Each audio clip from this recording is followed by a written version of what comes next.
want to show you this particular DVD box set that I came across. It goes back to a cop series in the 1980s called Hill Street Blues. Not a cop series like any other that we'd seen at that particular time, but really with a mixture of comedy in it as well. They kept the police in it used to get up to all sorts of things in that. Anyway, this is the box set. This is series 1. I think it's a Canadian copy of this, and there's French writing on it, etc. on the back. It says, before NYPD Blue and The Shield came, Hill Street Blues, the series that revolutionised the TV cop show by giving television viewers a realistic glimpse into the daily lives of the officers and detectives of an urban police station, earning an amazing 98 Emmys, 98 Emmy nominations over its 7-year run.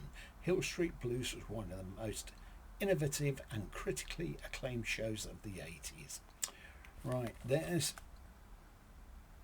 some of the characters. I can't remember the names of all of them now, and the actors. There's not actually a booklet with this.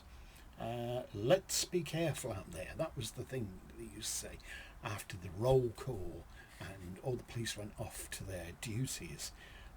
So ends roll call session at the Hill Street station as the cops and detectives head out to the streets. Captain Frank Ferrillo begins the delicate balancing act of providing enough protection for the law-abiding citizens without inciting the neighbourhood gangs and local criminal elements who are openly hostile towards any police presence.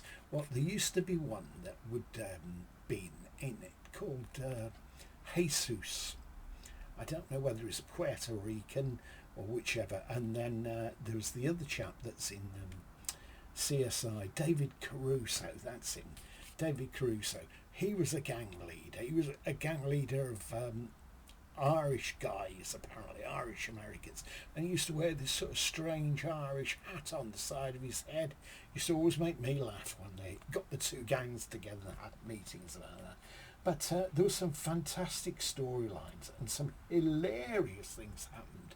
According to this, well, it's a 3-disc, 3 DVD set, all 17 season 1 episodes, audio commentary on selected episodes, roll call, looking back at Hill Street Blues featurette, and it's in NTSC. But strangely enough, I can play it. I have played this all the way through. Right, I'll take that outer covering off, which has got the same picture again on the back. And then this little beauty opens up as I've taken the discs off actually, and I've got them stored elsewhere. Nice narrow cases actually there, but still.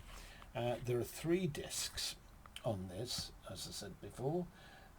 It's in mono, as you would expect, and it's even got an FBI warning. Do not dare copy this, federal piracy and all this malarkey. As if you could be bothered to, Days of the 80s. I can remember around about 1990, in a town some miles away from here, there were 2 young men who'd recorded every episode when it had been broadcast on television, and they did a sponsored Hill Street Blues session of watching every episode, and it was to raise money for a local hospice. I suppose they must have had their eyes popped open like that with matchsticks so that it didn't fall asleep, because that was part of the deal. They had to remain awake. I don't know how many hours or days or whichever it took. You can get the full box set of this, but I don't know whether it's on import, but the last price I saw, it was around about £80. So I think that'd be a bit pricey for me. I've got Series 1 and I've got Series 2, but I've mislaid Series 2 at the moment, so I'm really not sure where that is, but I would be interested to see it again now, because there has been, quite some time since I've seen it. Never seems to run it on television now. Not that I know of, and I've not seen it crop up on Sky anyway. Okay, well, hope you enjoyed that. Maybe you've got some memories of Frank Farillo and his lady friend, the lawyer who he had an affair with. They always seemed to be in a bath together. And then there was his wife or ex-wife would turn up, and there was all sorts of mayhem happen there. And then there was another chap that was a little bit like Animal. And whoops-a-daisy. You can see him. I can't remember his name. I think he was called Mike. Quite scary, and used to go like that. Anyway, if you've got any memories, let me know. If you've enjoyed this, please tick a like. And if you haven't already subscribed, why don't you subscribe? Because you can see all these wonderful things that I've got in my crazy collection. Okay, you have a great day, and thanks for watching this.